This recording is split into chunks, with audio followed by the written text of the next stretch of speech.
السلام علیکم۔ آج ہم ایک کافی حساس اور آپ کہہ سکتی ہیں پیچیدہ سماجی اور مذہبی مسئلے پر بات کر رہے ہیں۔ جی وعلیکم السلام۔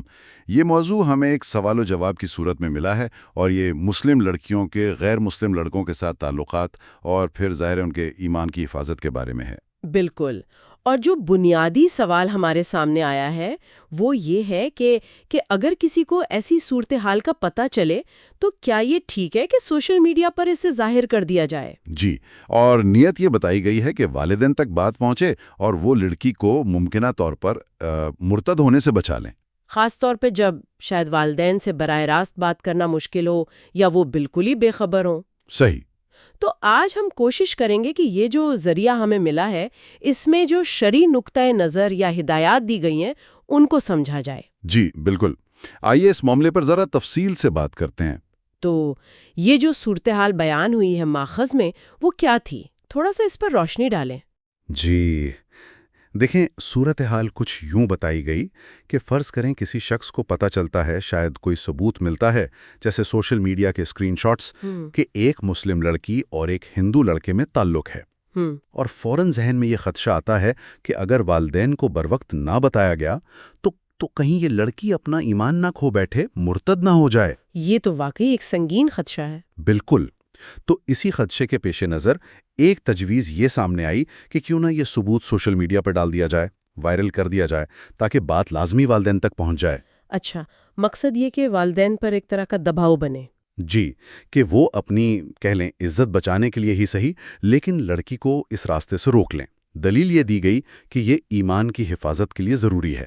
یہ بظاہر تو ایک نیک نیتی والا خیال لگتا ہے، یعنی ایمان کی فکر کرنا، لیکن کیا یہ ذریعہ، یہ ماخذ اس نیت کو کافی سمجھتا ہے یا اس طریقے کے بارے میں کچھ اور کہتا ہے؟ یہیں پر بات دلچسپ ہو جاتی ہے۔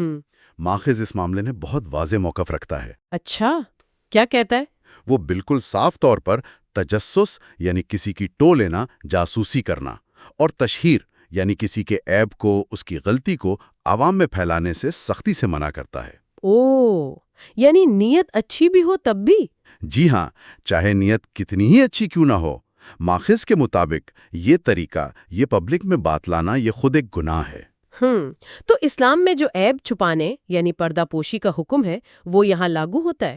بالکل، اسی پر زور دیا گیا ہے۔ حکمت شاید یہی ہے کہ معاشرے میں گناہ کھلے عام نہ پھیلے اور افراد کی عزت بھی محفوظ رہے۔ تو مطلب یہ ہوا کہ والدین کو خبردار کرنے کی نیک نیت کے باوجود بھی سوشل میڈیا پر تشہیر کی اجازت نہیں؟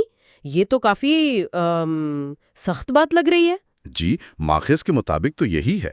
شرعی طور پر جو جائز عمل ہے اس کی حدود بتائی گئی ہیں۔ وہ کیا ہے؟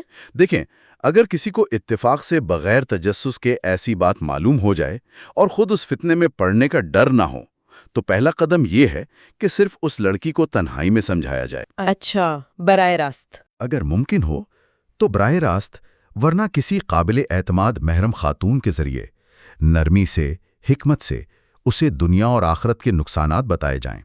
کوشش کی جائے کہ وہ خود راہ راست پر آ جائے۔ لیکن وہ جو ایک ڈر بتایا گیا تھا کہ اگر ہم نے کچھ نہ کیا اور وہ لڑکی خدا نہ خواستہ مرتد ہو گئی تو قیامت میں ہم سے پوچھا جائے گا، اس ذمہ داری کا کیا؟ اس حوالے سے ماخذ کہتا ہے کہ یہ سوچ ٹھیک نہیں ہے۔ قرآن واضح کہتا ہے کہ ہر شخص اپنے اعمال کا خود جواب دہ ہے، کسی دوسرے کے گناہ کا بوجھ ہم پر نہیں ڈالا جائے گا۔ صحیح۔ ہاں، نصیحت کرنا، بھلائی کی تلقین کرنا ایک ذمہ داری ہے، مگر اس کی بھی حدود ہیں۔ یہ نہیں کہ ہم ہر قیمت پر، ہر طریقے سے اسے روکنے کے ذمہ دار ٹھہرائے جائیں۔ سمجھ آئی بات۔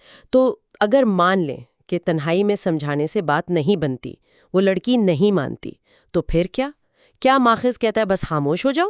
نہیں، مکمل خاموشی نہیں، بلکہ متبادل راستے بتائے گئے ہیں۔ اچھا، کیا ہے وہ؟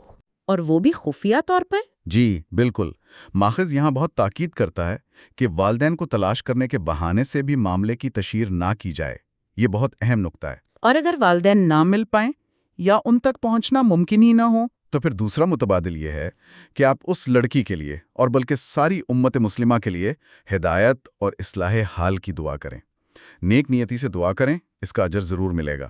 اور وہ جو سوشل میڈیا کے دباؤ والی دلیل تھی کہ اس سے والدین پر پریشر آئے گا، ماخذ اس دلیل کو بھی قبول نہیں کرتا۔ والدین پر دباؤ ڈالنے کے مقصد سے بھی تشہیر کرنا یعنی بات کو پبلک کرنا جائز نہیں۔ تو اگر ہم اس ساری گفتگو کا خلاصہ کریں جو ہمیں اس ماخذ سے سمجھ آیا تو بنیادی پیغام کیا نکلتا ہے؟ جی، بنیادی پیغام یہی ہے کہ دوسروں کے گناہوں، ان کی غلطیوں پر پردہ ڈالیں، تجسس نہ کریں اور عوامی تشہیر سے تو ہر حال میں بچیں، چاہے آپ کی نیت بظاہر کتنی ہی اچھی کیوں نہ ہو۔ صحیح، یعنی ترجیح دینی ہے پہلے نجی نصیحت کو۔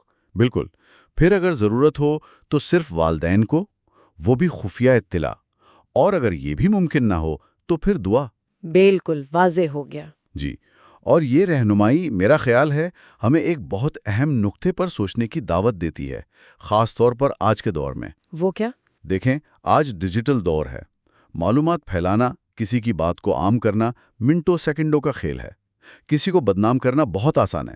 ہاں یہ تو ہے۔ تو ایسے میں یہ اسلامی تعلیمات، یعنی ایک طرف اجتماعی ذمہ داری کا احساس، جیسے کسی کے ایمان کی فکر کرنا، اور دوسری طرف انفرادی عزت، رازداری، پردہ پوشی کا اصول، ان دونوں کے درمیان وہ جو نازک توازن ہے اسے کیسے قائم رکھا جائے؟